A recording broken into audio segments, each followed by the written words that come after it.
నిత్య పూజలివివు నేరిచిననోహో ప్రత్యక్షమైనట్టి పరమాత్మునికి నిత్య పూజలివివో.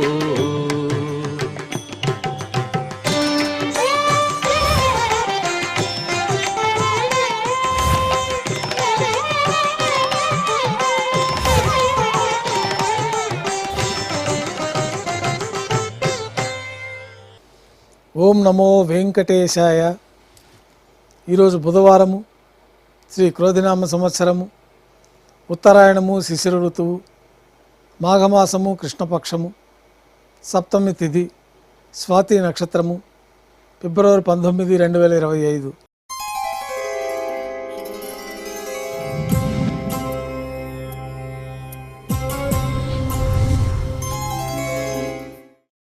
మాధ్యాహ్నిక ఆరాధనలో భాగంగా బంగారు పంచపాత్రలో శుద్ధ జలాన్ని నింపుకొని స్వామివారికి ఉత్సవమూర్తులకు ఉపచారాలు సమర్పించి అష్టోత్తర శతనామావళితో అర్చన నిర్వహించి మాధ్యాహ్నిక నైవేద్యంలో భాగంగా అన్నప్రసాదాలు, పన్యారాలు, ఘంటానాదం మధ్య నైవేద్యంగా సమర్పించి భక్తులని సర్వదర్శనానికి అనుమతిస్తారు.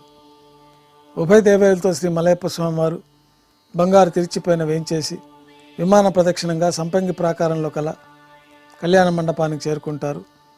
కళ్యాణోత్సవం ప్రారంభమవుతుంది.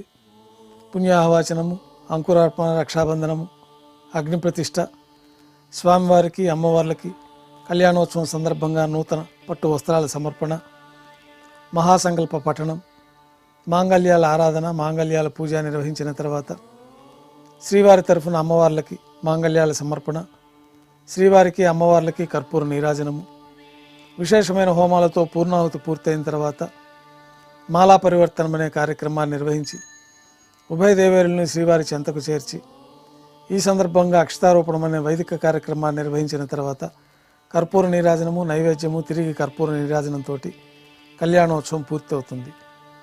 కళ్యాణోత్సవ భక్తుల దర్శనం అనంతరం ఉభయ దేవేలతో శ్రీ మలయప్ప స్వామివారు ధ్వజస్తంభం వద్ద కల అద్దాల మండపానికి చేరుకుంటారు. వేదపారాయణ నడుమ ఊంజల్ సేవ నిర్వహించి కర్పూర నీరాజనంతో ఊంజల్ సేవ పూర్తి అవుతుంది. ఉభయ దేవేలతో శ్రీ మలయప్ప స్వామివారు మేళతాళాలతో ఊరేగింపుగా ఆలయం వెలుపల కల వైభవోత్సవ మండపానికి చేరుకుంటారు. ఆర్జిత బ్రహ్మోత్సవంలో భాగంగా స్వర్ణ గరుడ వాహనం పైన శ్రీ మలయప్ప స్వామివారు వేంచేస్తారు. కర్పూర నీరాజనంతో స్వర్ణ గరుడ వాహన సేవ పూర్తి అవుతుంది. హనుమంత వాహనం పైన శ్రీ మలయప్ప స్వామివారు వేంచేస్తారు. కర్పూర నీరాజనంతో హనుమంత వాహన సేవ పూర్తి అవుతుంది. పెద్ద శేష వాహనం పైన శ్రీ మలయప్ప స్వామివారు వేంచేస్తారు. కర్పూర నీరాజనంతో పెద్ద శేష వాహన సేవ పూర్తి అవుతుంది. ఉభయ దేవేలతో కలిపి శ్రీ మలయప్ప స్వామివారికి తిరుచుపైన కర్పూర నీరాజనం సమర్పించి ఆర్జిత బ్రహ్మోత్సవం పూర్తి అవుతుంది. సాయం సంధ్య వేళలో 1000 దీపాలతో అలంకరించబడిన సహస్ర దీపాలంకరణ సేవ మండపానికి ఉభయ దేవేలతో శ్రీ మలయప్ప స్వామివారు చేరుకుంటారు. వేదం, గానం, నాదం నడుమ సహస్ర దీపాలంకరణ సేవ నిర్వహించి నక్షత్ర నీరాజనము, కర్పూర నీరాజన సమర్పణతోటి సహస్ర దీపాలంకరణ సేవ పూర్తి అవుతుంది. బంగారు తిరిచిపోయిన 4 తిరువీధుల ఉత్సవం జరుపుకొని శ్రీవారి ఆలయంలో వేంచేస్తారు. నైవేద్యం పూర్తయిన తర్వాత గర్భాలయంలో వేంచేస్తారు. వెంటనే రాత్రి తోమాల సేవ ప్రారంభమవుతుంది. ఉదయం సమర్పించిన పుష్పమాలికలు సల్లింపు చేసుకొని గర్భాలయాన్ని శుద్ధి చేసుకొని పంచపాత్రలో శుద్ధ జలాన్ని నింపుకొని మూలమూర్తికి, ఉత్సవమూర్తులకి శ్రీ వైకానస భగవత్ శాస్త్రోక్తమైన విధానాలతోటి ఉపచారాలు సమర్పించి కొత్త పుష్పమాలికలతో మూలమూర్తికి, ఉత్సవమూర్తులకు అలంకరణ జరిపి చతుర్వేద మంత్రాలతో మంత్రపుష్పాన్ని సమర్పించిన తర్వాత నక్షత్ర నీరాజనము, కర్పూర నీరాజనంతో రాత్రి తోమాల సేవ పూర్తి అవుతుంది. తులసీదళములతో అష్టోత్తర శతనామావళితో అర్చన జరుగుతుంది. రాత్రి నైవేద్యంలో భాగంగా అన్నప్రసాదాలు, పన్యారాలు, దోశ, ఘంటానాదం మధ్య నైవేద్యంగా సమర్పించి తిరువీస నైవేద్యం పూర్తి అయిన తర్వాత భక్తులని సర్వదర్శనానికి అనుమతిస్తారు.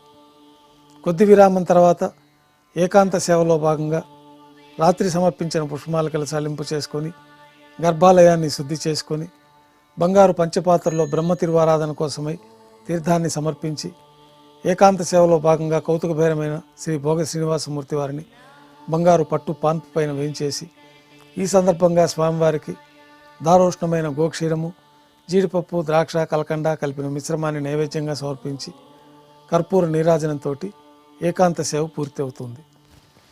ఓం నమో వెంకటేశాయ.